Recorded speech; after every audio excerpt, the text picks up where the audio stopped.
Morning YouTube, I'm selling my i8 today, so before I do, I want to do a quick review on it before it's out of here.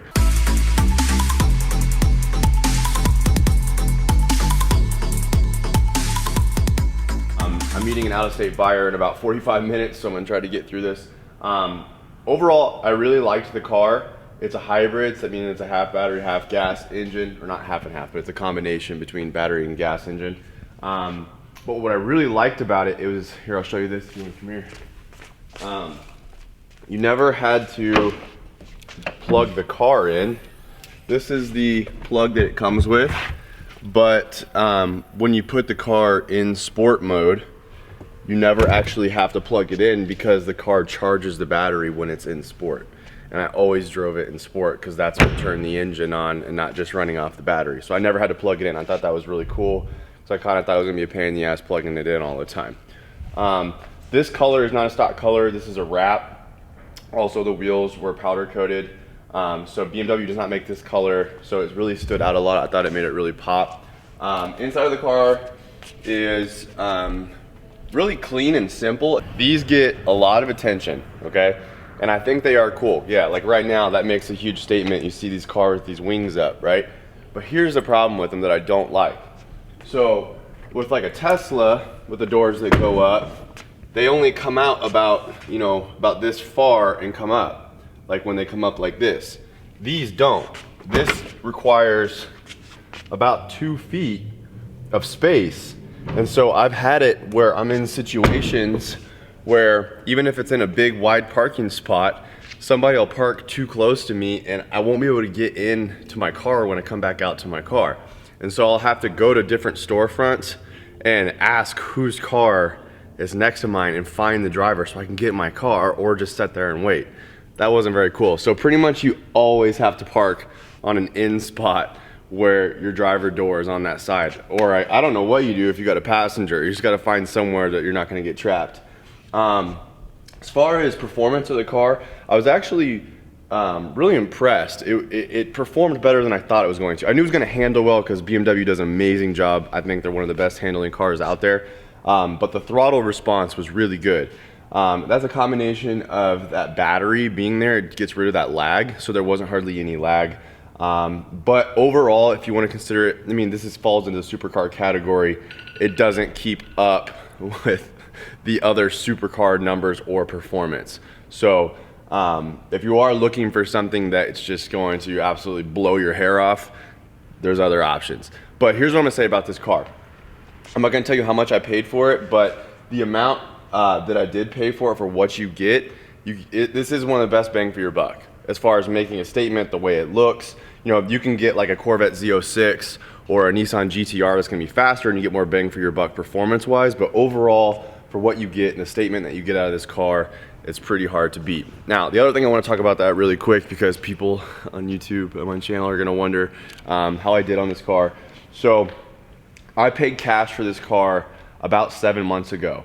And because I didn't have any lease financing, I didn't have any financing at all or any costs associated with that. And I bought it at a price that enabled me to be able to drive it for the last 6 or 7 months, and I'm actually selling it for more today than I paid for it. So I'm actually making some money on it.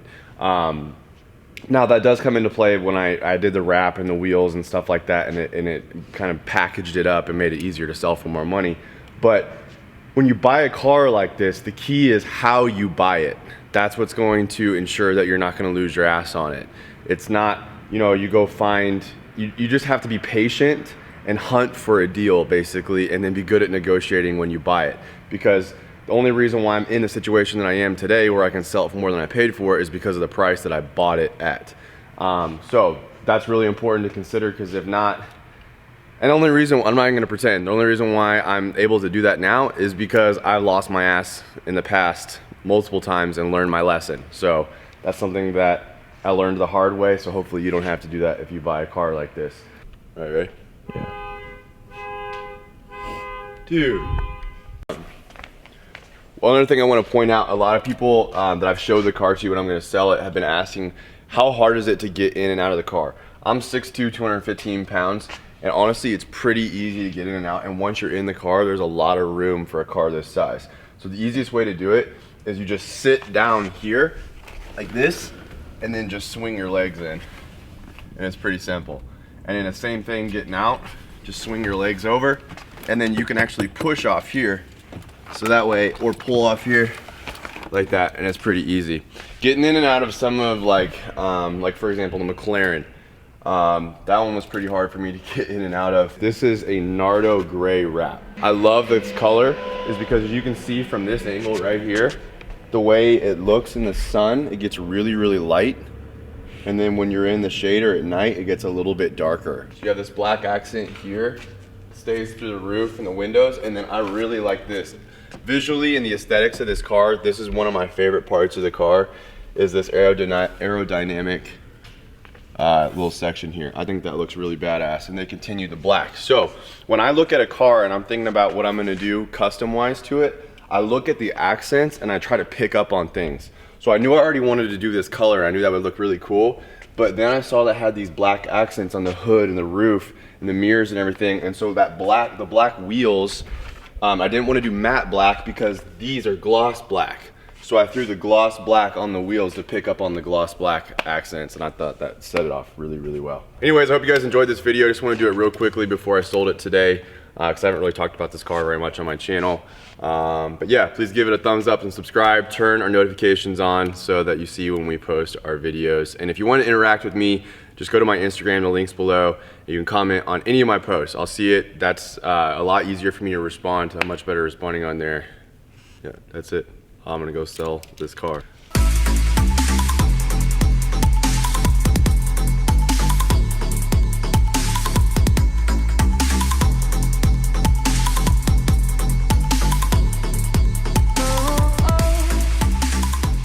One thing I want to say also, if you didn't notice when we turned the car on, that there's not really any sound to the car. BMW has a system where they put artificial sound inside their car, and that's great, but for a car enthusiast, that doesn't really get it done for me. I like the natural sound of, you know, either it's a V6 or a V8 in the exhaust note. That's something that's really, really important to me, and this car doesn't have that. So that's like, it's one of the most important things. So that was a big knock for me on this car. But other than that, like I said, overall, really good car.